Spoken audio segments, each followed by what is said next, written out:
Good morning, everybody. Hang tight. We are still a few minutes from the start time.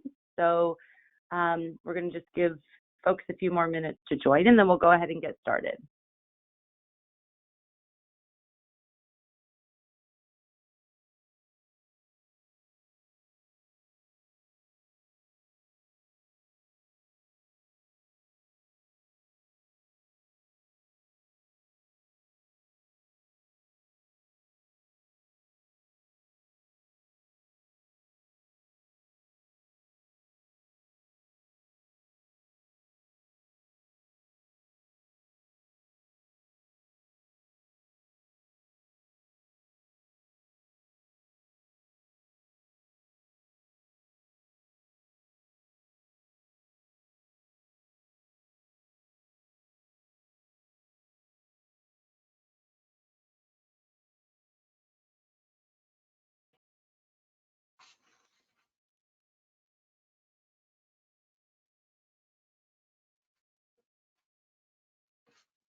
Okay, I think we will go ahead and get started. Before we begin, I'm just going to go over a couple of logistics or housekeeping, if you will. So this is your attendee panel. While you are all muted, you do have the ability to send questions, and those will come directly to me, and we will answer them at the end. So please, I actually just sent a chat that just says good morning. Feel free to respond or send any questions or comments that you might have via the chat, and we will answer them at the end of the presentation today. So thank you all for joining. My name is Kristen Galden. I work with Hand2mind, and I am going to pass things off to Paula Love here in just a moment. But before I do that, I am going to introduce her, and we're going to do a poll quick. So we're really excited to have Paula join us today. You know, Paula is very experienced in funding. She is known as the funding doctor. Has over 5 decades of education funding experience, and is just going to share a wealth of information and her knowledge with you all today. But before I send it off to her, let me just get a feel for who is in the audience.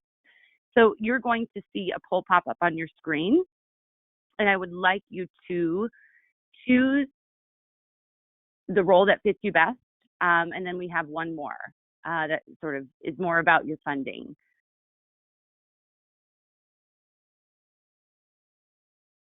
Oh, good.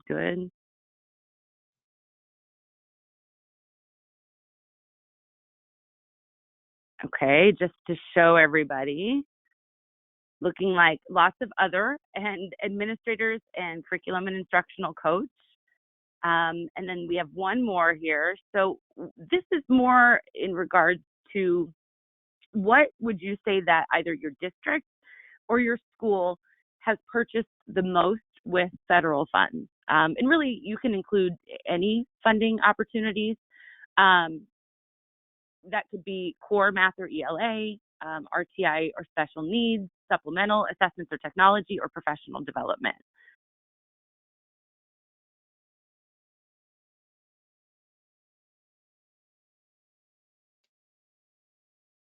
Another 30 seconds here.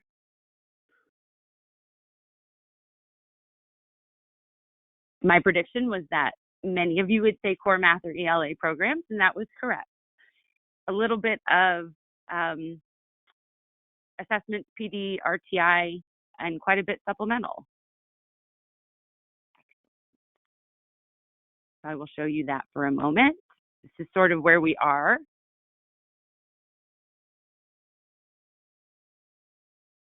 Okay. Paula, I am going to pass control off to you and let you take it away. Okay, Kristen, thank you, and thanks everyone. The funding doctor is in, and like all good doctors, I want to make you fit. And my specialty is really getting you funding fit. So, Kristen, I don't think I have control yet.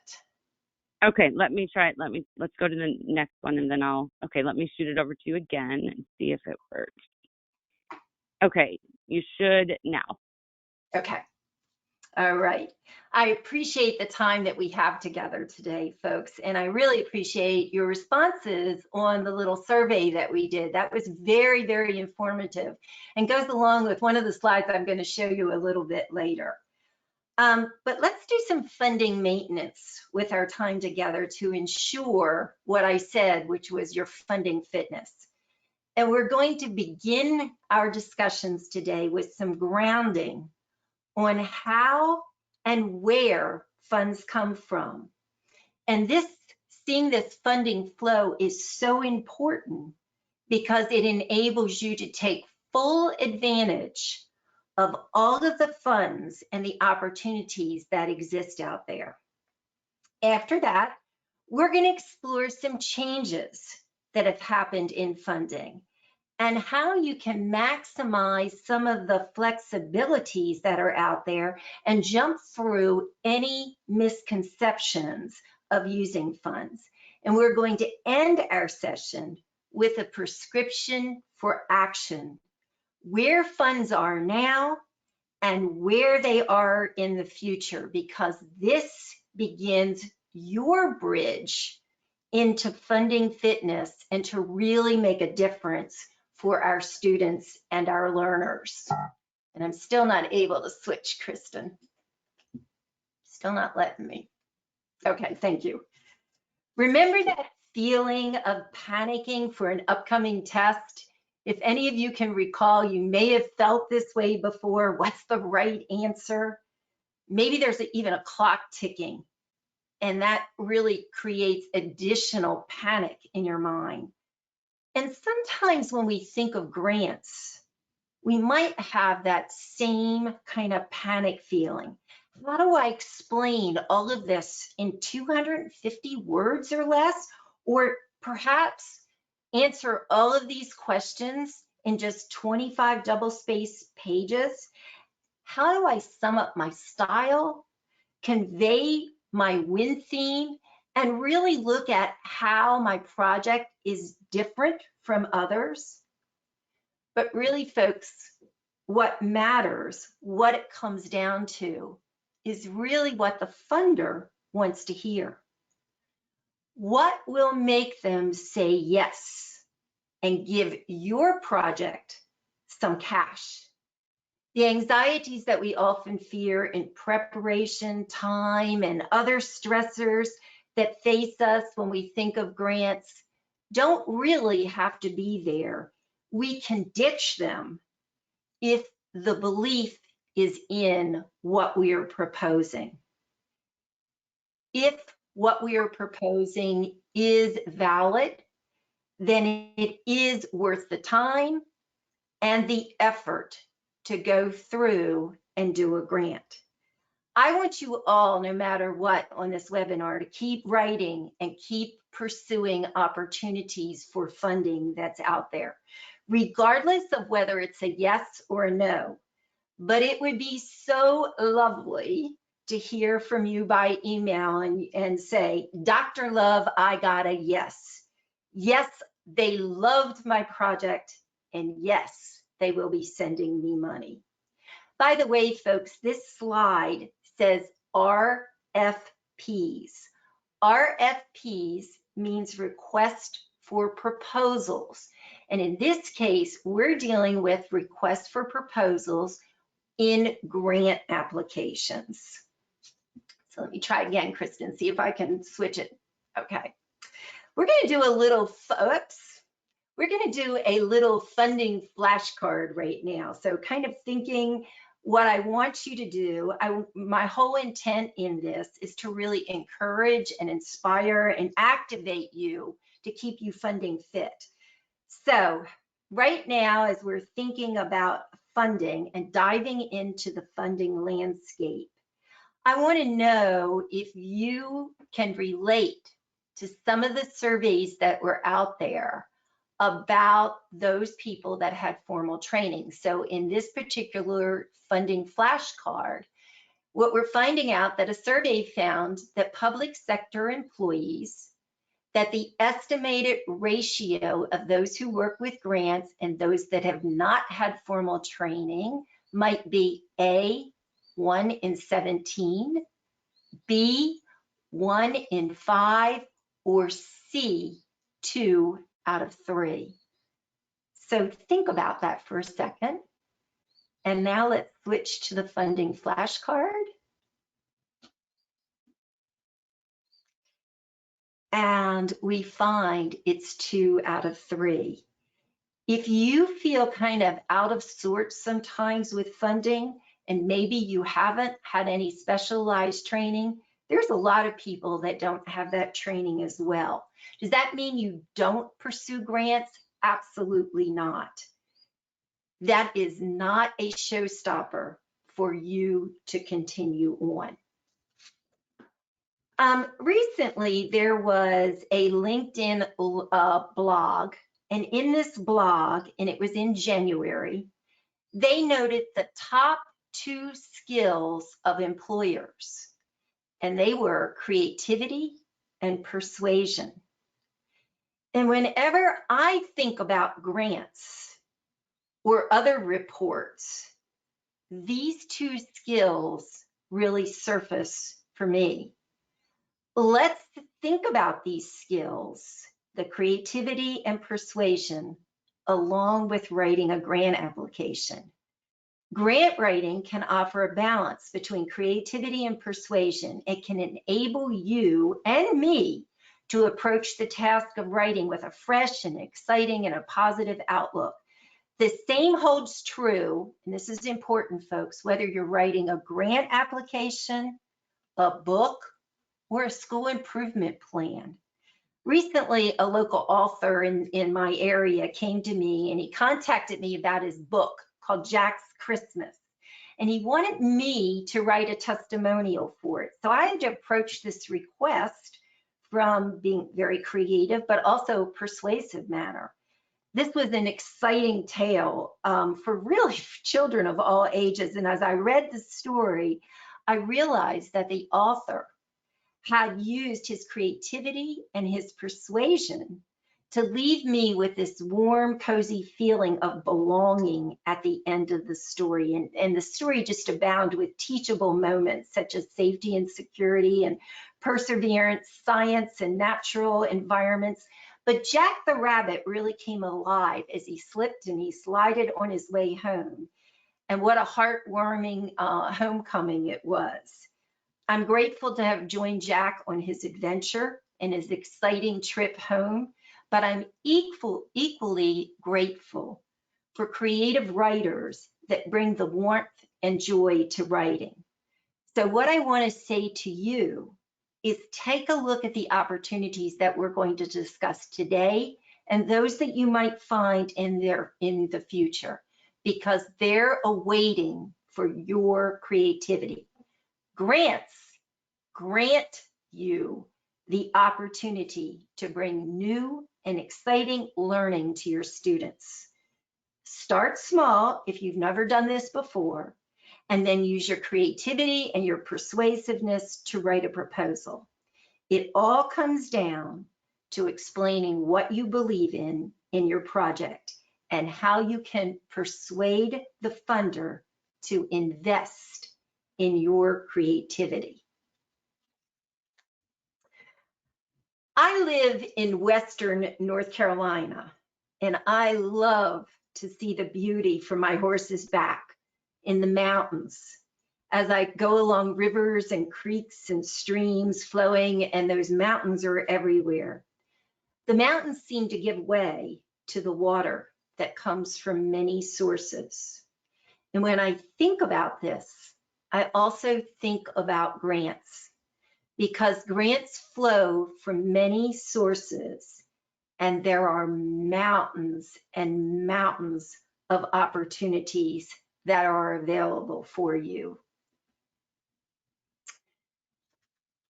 So let's take another look at a little flashcard that really talks about kind of this funding flow, but it talks about the funding flow at the federal level. So let's take a look at how funding has changed a little bit at the federal level. Funding spending on grants has increased from $7 billion in the 1960s to what amount in 2017? Is it A, 14 billion? Is it B, 300 billion? Or is it C, 674 billion?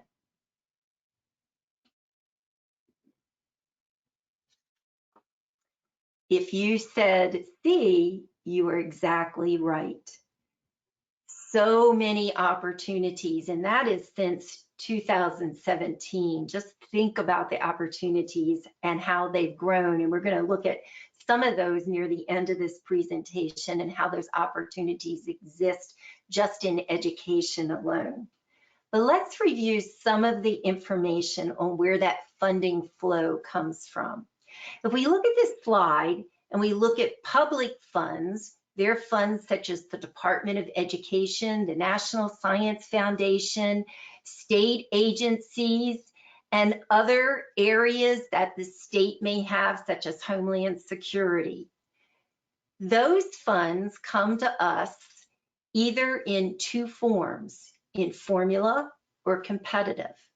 But let's look at the other side of the slide, because we also have sources not only from public, from our government agencies, but we also have sources coming to us from private sources, which are very, very great opportunities as well.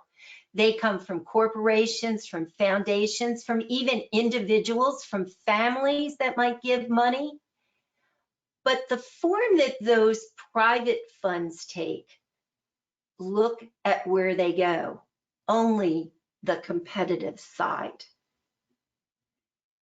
So when we think about the forms of grants, like in the last slide that I was talking to you about in the public, I like to think of a cup of coffee. For me, it's something I have to have in the morning to get started. But it also serves to illustrate the different forms that happen in grants. Grants are like a cup of coffee because they take two forms. On one side is the drip coffee maker. It calls for a basic formula of water and coffee grinds. That is very much like some of our formula grants. They are based on a formula, either a block grant where everyone gets something, or an allocation that's based on low socioeconomic needs, learning disabilities, English language learners, or teacher quality. But on the other side, we have the espresso machine, the cappuccino, where decisions have to be made. And ultimately, it is the best that kind of wins out. That means that there's a huge or a large pot of money, but we have to compete for those funds. And it is that side that many of us think when we think of grants. It is this side that where the anxiety and the fear starts. Both of these require an application. The formula is more simplified, a little bit more boilerplate, where the competitive is a more extensive narrative that we actually have to fill out. Let's take a look at this slide and a careful distribution. Take a look carefully at the distribution of funds, or the breakdown of funds. And you will see on this slide that only 11% of funds fall into that competitive piece, and that the bulk of funds that we receive are on the formula side. So why do we fear grant writing when most of the funds that we receive are allocated or formula ones? Now, if you look closely at this slide, you're going to see some examples of some funding, and you might see under the competitive 21st CCLC, which stands for 21st Century Community Learning Centers, but you also see it on the formula side as well. That is not a mistake. That particular fund begins as a formula fund from the federal level to the states, but when it gets to the state level, it operates as a competitive fund out to local school districts, faith-based groups, nonprofit, and other community-based organizations. So we always have to be mindful in terms of the flow of those funds and the forms that they take. Okay, I want to give you a little funding doctor tip here. And this is especially important when we consider formula funds, although it is equally important when we do competitive funds. Many of you may be right in the throes or beginning to think about your comprehensive needs assessments that are required at your district level for the new money that will be coming down in September 2020. And so that you may be looking at those comprehensive needs assessments right now. And remember, a need assessment is really a gap between what is happening and those factors that attribute to this gap. These needs, and you kind of back this up with the slide that you did on your survey, might not only address core instructional areas, but there may be an equally important need to supplement those core areas as well. As we begin to think about the needs assessment, I want to direct you to the bottom of this slide, because there's some additional information that's been put out, some really great information on conducting well-designed needs assessments. And there's a guidebook. And if you contact the sponsor of our webinar, hand2mind, you can receive a copy of that guidebook as well. But when you're thinking about your needs, I want you to think about some of these questions. What are the potential underlying causes of your need or issues that you have prioritized? What additional information is needed to make your needs assessment results more meaningful and create long-term change? And finally, how will your school or your district connect these needs assessments results to the selection of evidence-based practices for implementation? So when we think of our needs, we also, and this is another funding doctor tip, need to think about our evidence of effectiveness. Many funders, including private funds, even in those competitive grants, are requiring you to look at the evidence behind the needs and the evidence behind the solutions that you have chosen. There is a What Works Clearinghouse for Every Student Succeeds Act, ESSA, that designates the tiers of evidence when you're thinking about evidence-based. Please contact again our sponsor of our webinar, because they have a handout on this that will explain those different tiers a little bit greater for you. But most importantly, when you are beginning to think about your comprehensive needs assessment, also begin to think about your evidence of effectiveness as well. So now that we've discussed a little bit of the basics around funding, let's engage with another funding flashcard.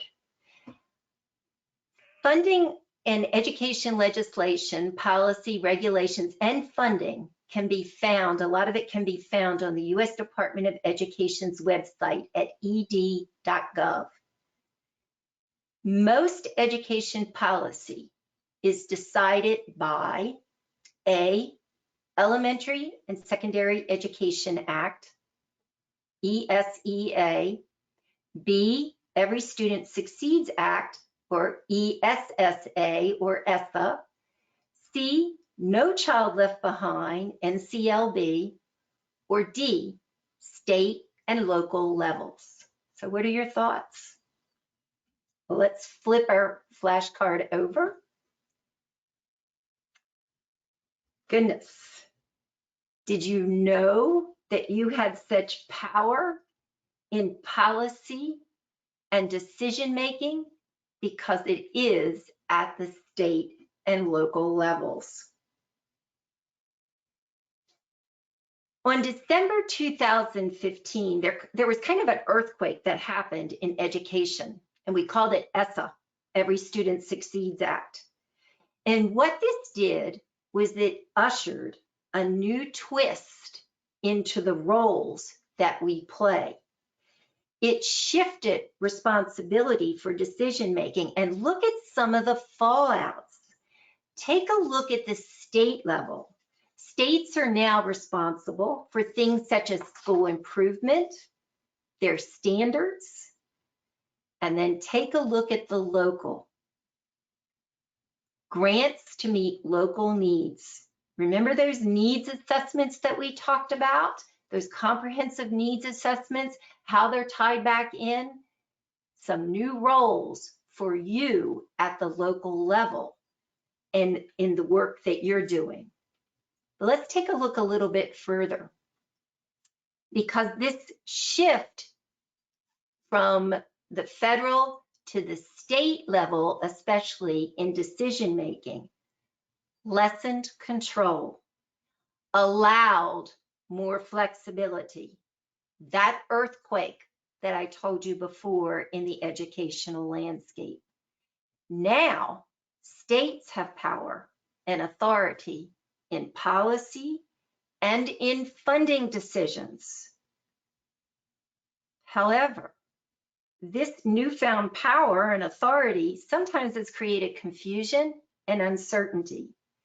Changing the way we've always done things, for instance, in Title I or in the other grants, and allowing states to make those decisions has created some confusion and complexity around allowable uses of those funds. And sometimes we've even stalled in some of our spending practices because we're not sure how they align back to our state standards, or perhaps we're not even sure how we're allowed to spend those funds. I want you again to think about that case for needs that we talked about before, and that evidence of effectiveness, because you can be instrumental in helping to craft the importance of not only looking at what we're doing, but supplemental programs and practices that make a difference in student achievement. By doing so, you're going to be opening the classroom door for more flexibility in spending. Now, there are big grant opportunities out there, big opportunities, and I haven't even touched the surface on this slide. But the purpose of this slide is to let you see just some of the big federal grant opportunities that are available to us to begin to explore. If you look down at the bottom of this slide, there's a funding doctor tip. There's a star that says formula first and competitive next. And that correlates back to that we know most of our funds are around formula. So we need to always be mindful of thinking those formula dollars when we're looking at opportunities that exist out there. Now, I know probably some of you are saying, but Dr. Love, all of our formula dollars are already committed right now. That's when we jump to competitive opportunities that may be out there. But think of competitive really as secondary to formula. They may jumpstart the formula grants in some cases, but always when you're looking at a competitive grant, you need to be thinking about sustainability. And when we think about sustainability, we hang our hat more on those formula dollars that allow good programs to sustain and thrive. So let's take a look at some of these. Title I, Part A, improving the academic achievement of the disadvantaged. Based on census data now, and comes down to our schools for those low socioeconomic needs of our students. Title IV, Part B, 21st Century Community Learning Centers. I had that on an earlier slide. This is the extended learning after school money that comes down, as I said before, as a formula grant to states, goes competitively out from the states to other groups such as the local school districts, as well as faith-based groups, as well as nonprofit groups, as well as community-based groups that are out there. Each state determines its own competition for these funds, so the timelines vary for each particular state. Title IV, Part A, some people refer to this as the ESSA fund. It's really called Student Support and Academic Enrichment. Over the years, this particular fund took a whole bunch of buckets of different funds and kind of smashed them together into one fund that now comes down as a formula allocation to local districts.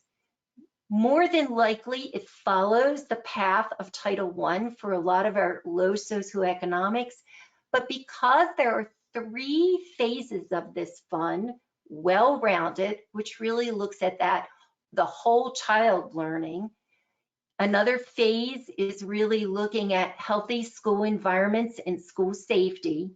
And another phase really looks at that blended learning and technology, if you think about those grants that we've had over the years.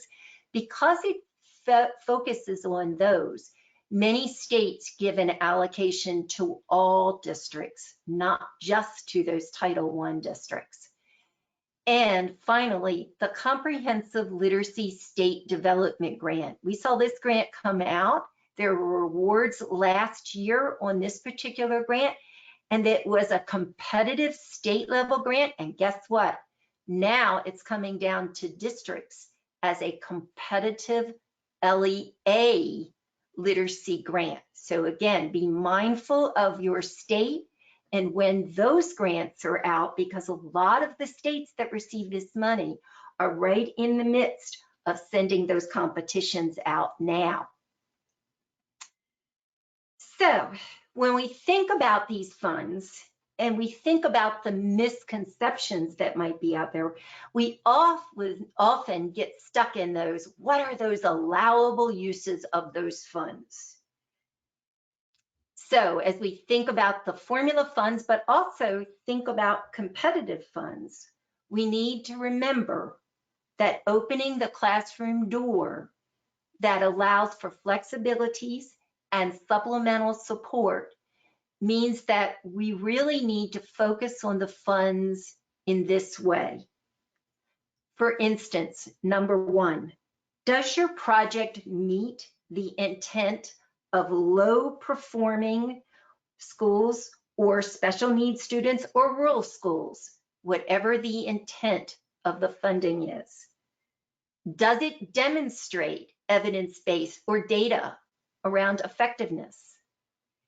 Is it aligned with your comprehensive needs assessment? And does it involve families and other community stakeholders? Does it address your state standards? And is the solution or service necessary? And is the cost reasonable? If we can begin to answer these basic questions, we now can put those flexibilities around those funds. This slide really goes back to what you said at the beginning of your survey, because not only are new roles happening in education right now and new responsibilities happening at the district and local levels, and there's this new shift in decision making, but there's the spending shift is also underway.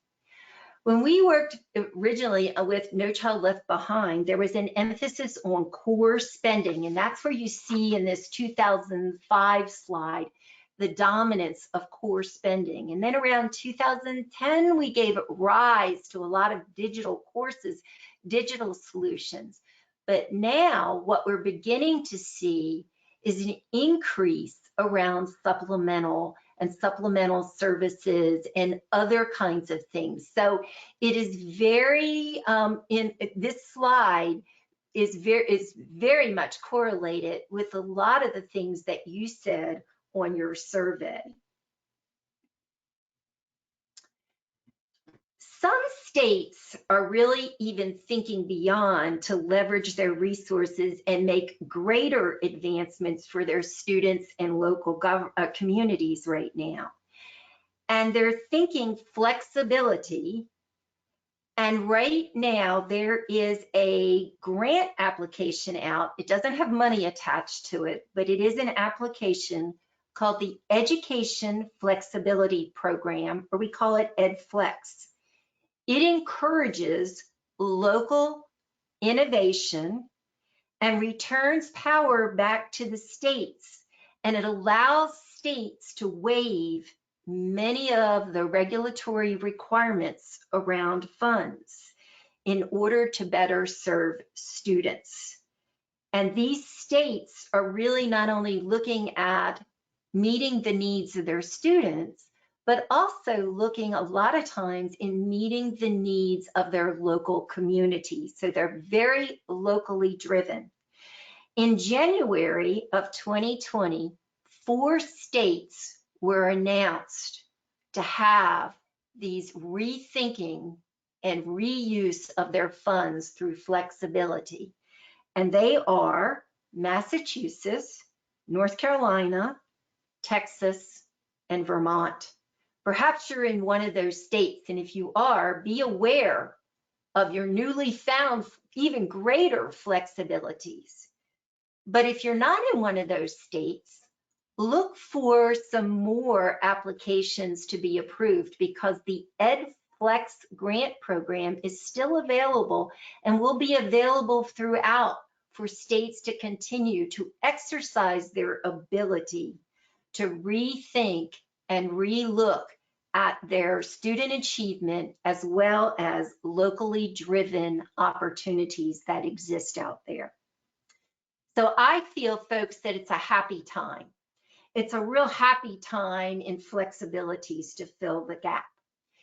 In order to do that, you need to make the case, you need to show the need, and as I mentioned before, you need to be persuasive and you need to be creative.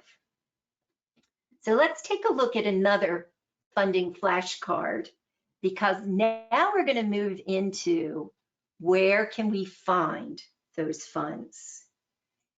In 2012, the US was home to a little over 86,000 foundations with $715 billion in assets.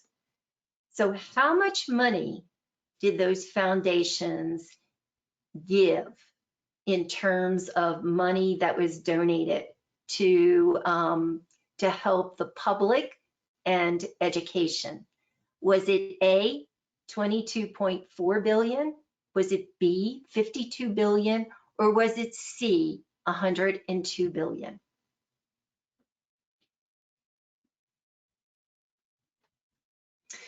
We know that private sector funders are a very important contribution to our funding landscape. And in 2012, folks, and think how things have changed, there was 52 billion that was provided through private sector funding.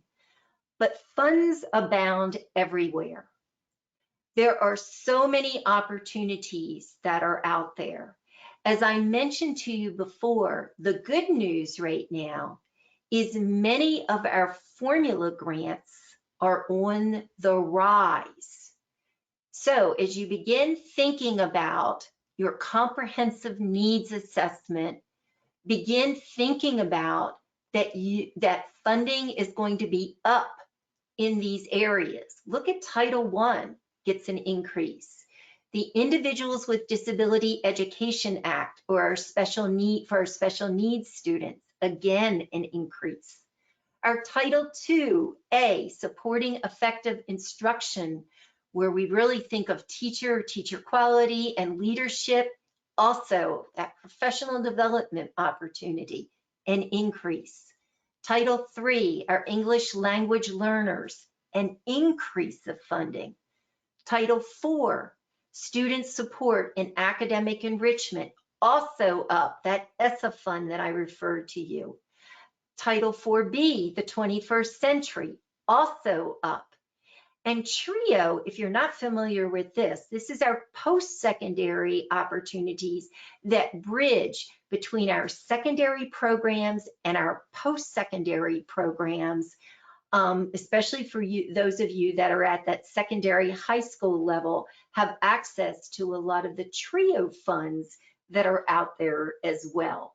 All of them beating the hearts right now and the opportunities. So think about those funds as you're considering your needs assessments presently. Now, there's also some opportunities in the federal landscape that are out there right now that we really need to save the date and remember. Magnet schools. Right now, the forecast is May 11th for that grant. Promised neighborhoods, which really gives that community-based learning. We're looking at an 8-7 timeline. Teacher and school leader programs, when you're thinking about looking at developing high-quality teacher and school leaders in your school. And April 13th, supporting effective educator development programs. We call these SEEDs. And this grant should be out and it's going to be due in April. The Education, Innovation, and Research. What a great opportunity. We used to refer to these as the I3, the Investing in Innovation Fund, but now it is turned into Education, Innovation, and Research. And what a great program to give you some opportunities to build your research base. We're looking at the end of April timeframe. And finally, another round of comprehensive literacy state grants, competitive grants that are going to be out again. All of these are forecasted. All of these are competitive opportunities, a little bit different than the slide we had before, but all of them meaningful and a great thing to keep your eye on and to look for those funding sources.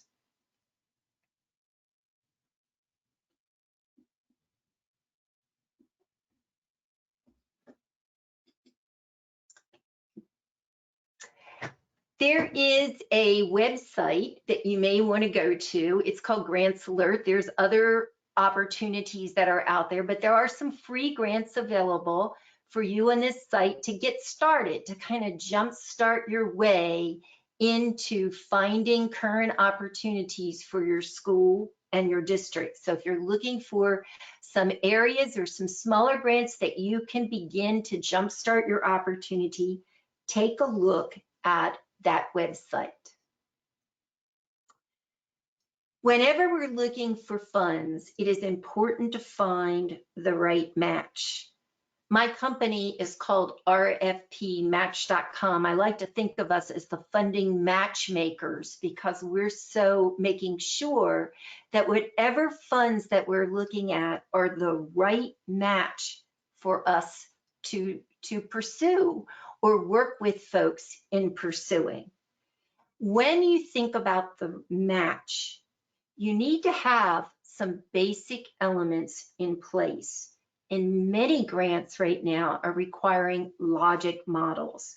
They're kind of the theory of action, or what I refer to as a framework for all the key components in your project or your RFP that you might be responding to, the active ingredients that are there.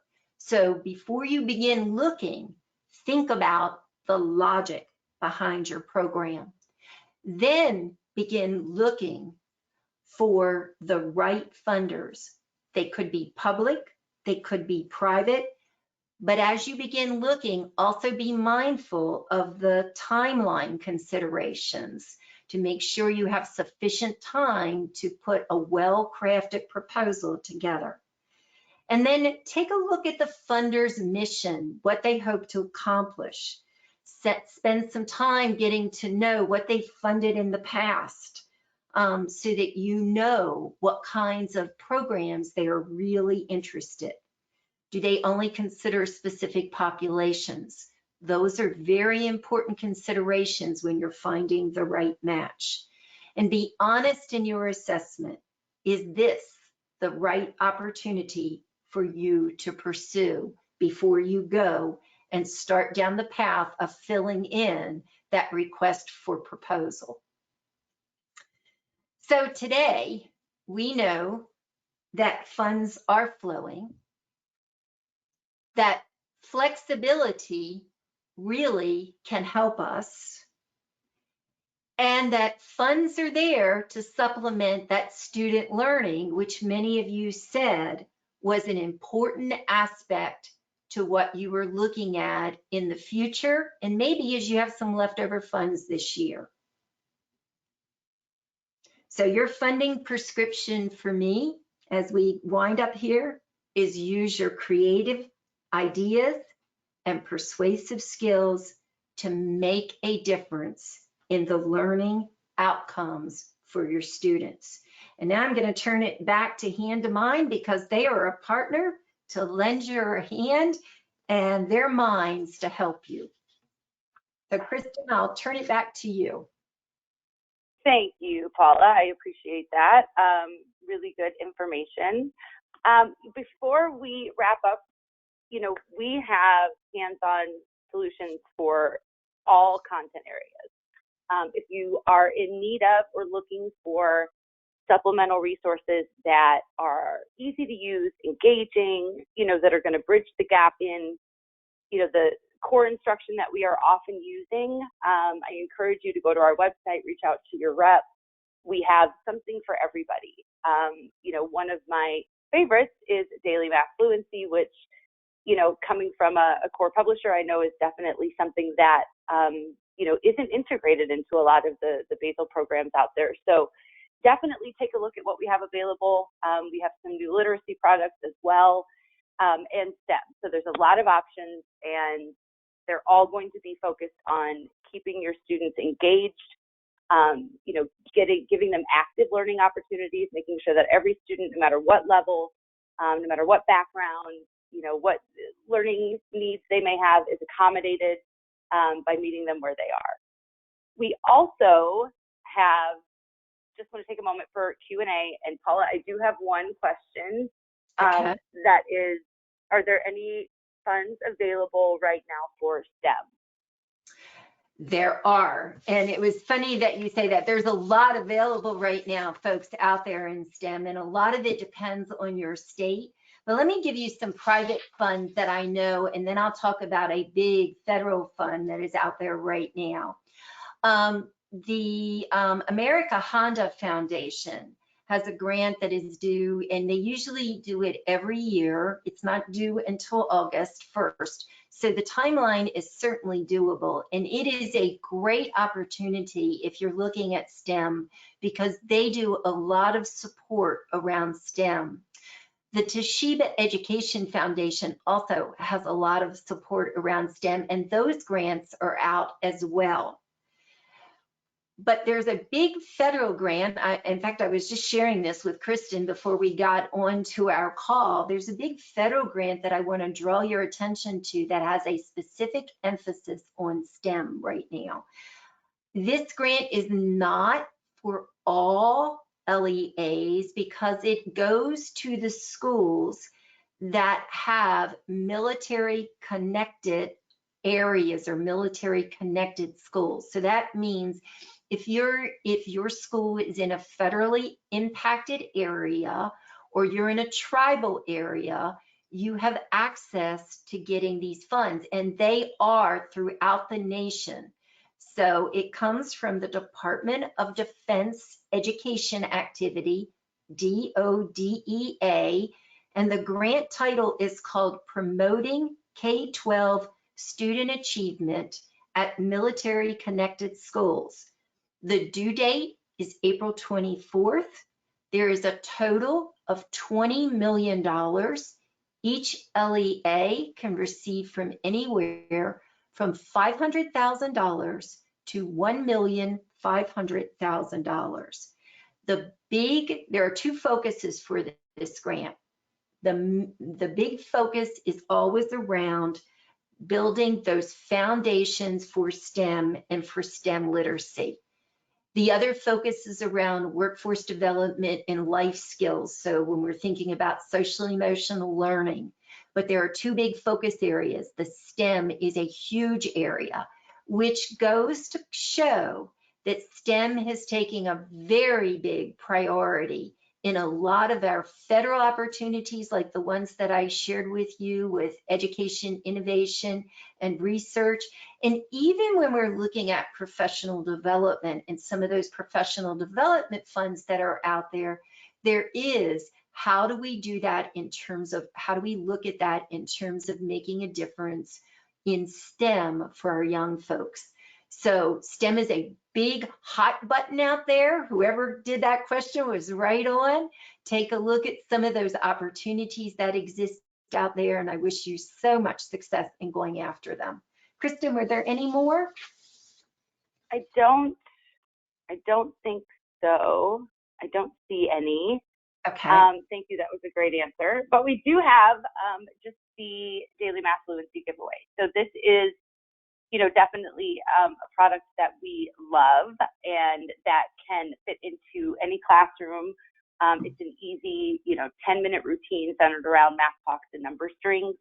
So one of you, and I don't have the generator to show you, but I trust that, this is definitely impartial here as the names are unfamiliar to me. We have, give it 1 second just to choose. And I'm going to say Juliet. I'm not quite sure how to pronounce the last name, but I have your email. So I am going to shoot you an email and follow up with you separately on the kit and where to ship that. So yay. Everybody else, just thank you for attending. We hope that you found this information to be beneficial.